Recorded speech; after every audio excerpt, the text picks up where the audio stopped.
Ang programang ito ay rated SPG. Striktong patnubay at gabay ng magulang ang kailangan. Maaaring may masiselang tema, lengguwahe, karahasan, sexual, horror o droga na hindi angkop sa... Sakit pa kayo? Ngayong Biyernes. Ngayong Biyernes, magkakaroon nga ng espesyal na bisita itong Astridge.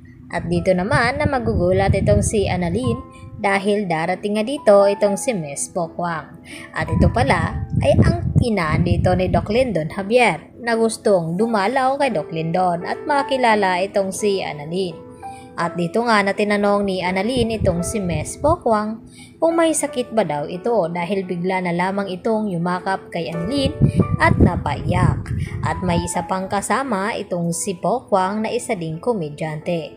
At dahil dito, ito nga ang makakatulong kay Annalyn upang makuha niya itong slot na makakapunta sa Japan.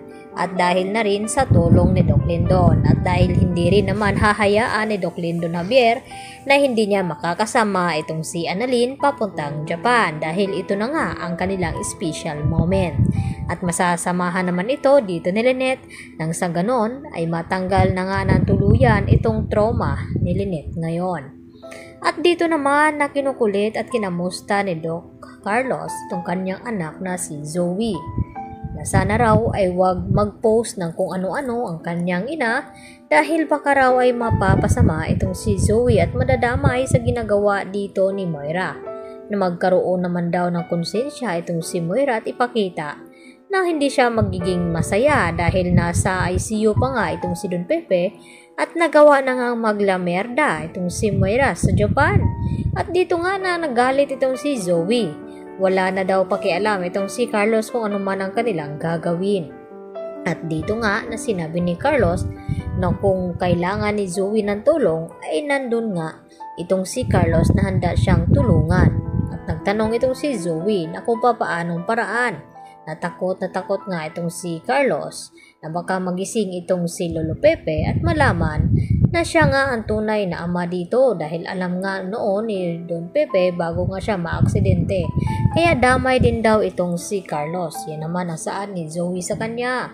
At dito nga na kinukulit at dito na sinabi ni Zoe kay Carlos na tigilan na daw siya at mag-focus na lamang sa kanyang trabaho dahil alam niya na wala naman daw halaga itong si Zoe dito sa kanya dahil makasarili daw itong si Carlos at sarili lamang ang iniintindi at dahil sa takot nga na baka mawala itong si Lynette na pwede naman daw siya makahanap ng iba kapag tinuluyan na mawala itong si Lynette kaysa dito kay Zoe na pati ang pagiging doktor ay mawala sa kanya kapag nagkataon na magising itong si Don Pepe at malaman na kung sino nga tumulak sa kanya ay walang iba kundi itong si Zoe.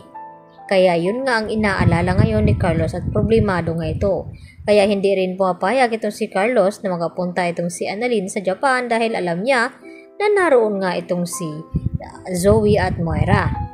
At dahil sa tulong nga dito ni Miss Pokwang ay talaga naman na makukuha ni Annalyn itong slot na para nga sa kanya. Kaya yan naman ang ating pakatutukan dahil hindi na mahadlangan itong si Annalyn na makapunta nga ng Japan dahil yun ang kanyang pinapangarap na magbakasyon roon.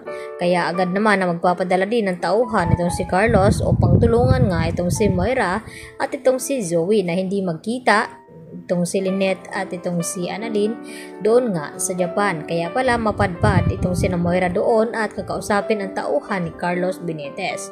Yan po ang aking karagdagan latest update today at maraming pong salamat sa inyong patuloy na panonood dito sa aking munting channel. Yan lang po at marami pong salamat. Hanggang sa muli.